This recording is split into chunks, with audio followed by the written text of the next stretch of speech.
Assalamualaikum warahmatullahi wabarakatuh. Halo semuanya. Perkenalkan kami dari kelompok 1 yang beranggotakan saya sendiri Esa Zara Faraini, kemudian ada Rahul Oktarizal, Atila Fazira, Tengku Sela, Yolanda Silviana Borubangun, Wekis Raya Amnan, dan Zikri Nisa. Kami di sini akan mempresentasikan materi mengenai pengertian ilmu toksikologi dan sejarah perkembangannya. Sebelum itu, kami mengucapkan terima kasih kepada dosen kita, Ibu Apoteker Mira Febrina, Master of Science, selaku dosen pengampu mata kuliah toksikologi. Baiklah, untuk tidak memperpanjang waktu, langsung saja kita mulai presentasinya. Assalamualaikum warahmatullahi wabarakatuh. Perkenalkan, nama saya Rahul Oktarizal, NIM 1801117, di mana di sini saya akan menjelaskan tentang toksikologi. Yang pertama itu toksikologi. Toksikologi berasal dari kata Yunani yaitu tokson yang berarti busur panah. Kemudian ditranskripsikan ke bahasa Latin menjadi toxikum yang berarti racun panah itu. Jadi, toxikum diartikan sebagai racun atau beracun.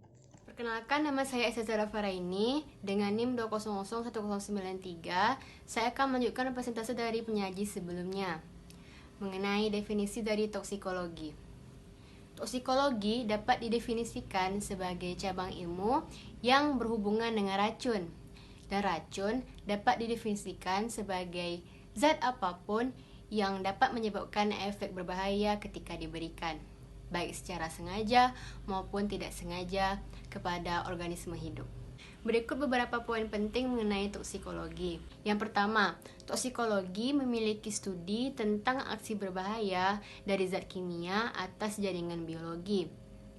Jadi, studi ini menjelaskan tentang pemahaman reaksi dan interaksi zat maupun mekanisme biologi. Yang kedua, faktor tunggal yang menentukan tingkat bahaya dari suatu senyawa adalah respons yang dihasilkannya.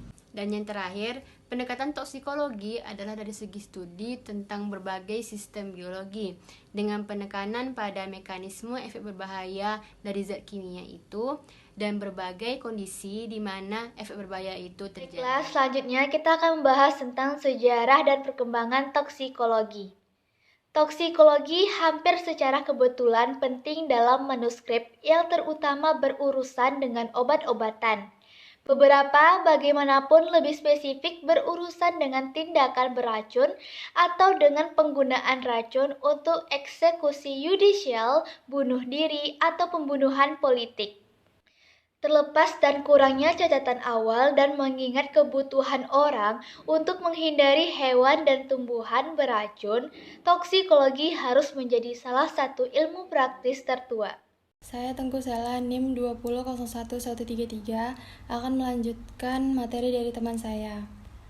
Toksikologi mulai dikembangkan pada abad ke-19 oleh seorang dokter berkebangsaan Spanyol yang bernama M. G.B. Orfila, yang lahir di Pulau Minorca tahun 1787 sampai 1853. Ia menjabat sebagai pimpinan pada Universitas Paris pada zaman pemerintahan Raja Louis VIII. Ia merupakan orang pertama yang meneliti tentang adanya hubungan antara zat-zat kimiawi yang dikenal sebagai racun dengan makhluk hidup. Orfila bekerja di Universitas Paris pada awal abad ke-19, umumnya dianggap sebagai bapak toksikologi modern. Dia dengan jelas mengidentifikasi toksikologi sebagai ilmu yang terpisah, dan pada tahun 1815, dia menerbitkan buku pertama yang dikhususkan untuk toksikologi. Baiklah, perkenalkan, nama saya Wekis Raya Amnan dengan NIM 2001136. Saya akan melanjutkan presentasi dari teman saya. Materi yang selanjutnya yaitu mengapa Orfila disebut sebagai bapak toksikologi modern. Yang pertama, dikarenakan Orfila ini memiliki minat pada efek zat kimia. Selanjutnya, karena Orfila ini adalah orang pertama yang memperkenalkan tentang metode kuantitatif pada aksi zat kimia pada hewan. Selanjutnya, Orfila ini merupakan orang pertama yang menerbitkan buku yang berfokus penuh kepada efek bahaya zat kimia. Nah, alasan terakhir Orvila disebut sebagai bapak toksikologi modern itu karena Orvila orang pertama yang membuktikan bahwa pentingnya analisis kimia guna untuk membuktikan bahwa adanya hubungan simptomatologi dengan zat kimia yang ada di dalam tubuh. Pada saat zaman Galen dan Paracelsus, tampaknya hanya sedikit perkembangan dunia kedokteran maupun toksikologi, karena pada saat itu banyak terjadi kebingungan untuk membedakan mana yang fakta dan mana yang mistis. Jadi pada saat toksikologi modern itu ditetapkan bahwa yang penting itu adalah antara hubungan dosis dan respon, karena pada saat itu ada sebuah pernyataan yang sangat terkenal. Pernyataannya adalah semua zat adalah racun, tidak ada zat yang bukan racun. Dosis adalah pembeda antara racun dan obat. Sekian dari saya, akan dilanjutkan oleh rekan saya. Terima kasih. Baiklah, saya akan melanjutkan dari pemateri sebelumnya. Ada beberapa perkembangan penting selama abad ke-18. Mungkin yang paling terkenal adalah publikasi Ramzini Diases of Workers pada tahun 1700 yang membuatnya diakui sebagai bapak kedokteran okupasi.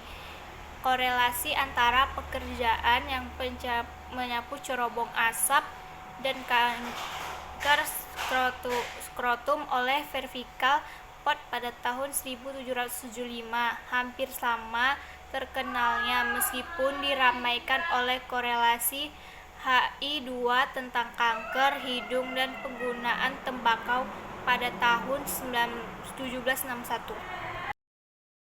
Konsep toksikologi terbagi atas 3 menurut David. Yang pertama, toksikologi lingkungan. Toksikologi lingkungan berhubungan dengan dampak zat kimia yang berpotensi merugikan yang muncul sebagai palutan lingkungan bagi organisme hidup. Pada dasarnya, efek yang muncul ada 4 proses menurut David. Yang pertama, pelepasan ke lingkungan. Yang kedua, transport oleh biota. Yang ketiga, pengeksposan oleh organisme baik satu ataupun lebih. Yang keempat, respon individu, populasi, dan komunitas.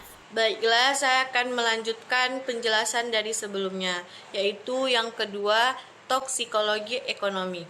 Toksikologi ekonomi adalah menguraikan pengaruh berbahaya zat kimia yang sengaja diberikan pada jaringan biologi dengan maksud mendapat pengaruh atau efek bermanfaat yang khas, misalnya obat, zat makanan, pestisida. Yang ketiga ada toksikologi kehakiman.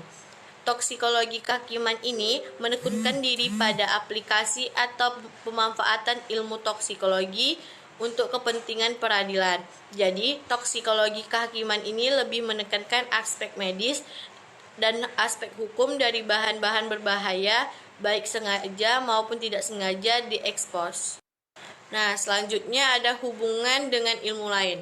Pada kelompok pertama terdiri dari kimia, biokimia, patologi, fisiologi, epidemiologi, imunologi, ekologi, dan biomatematika. Telah lama menjadi penting, sementara biologi molekuler dalam 2 atau 3 dekade terakhir berkontribusi pada kemajuan dramatis dalam toksikologi. Dalam kelompok ilmu yang toksikologinya berkontribusi secara signifikan adalah seperti aspek kedokteran, yang terdiri dari kedokteran forensik, toksikologi klinis, farmasi, dan farmakologi, kesehatan masyarakat, dan kebersihan industri. Toksikologi juga berkontribusi dalam cara yang penting untuk kedokteran hewan dan aspek-aspek pertanian.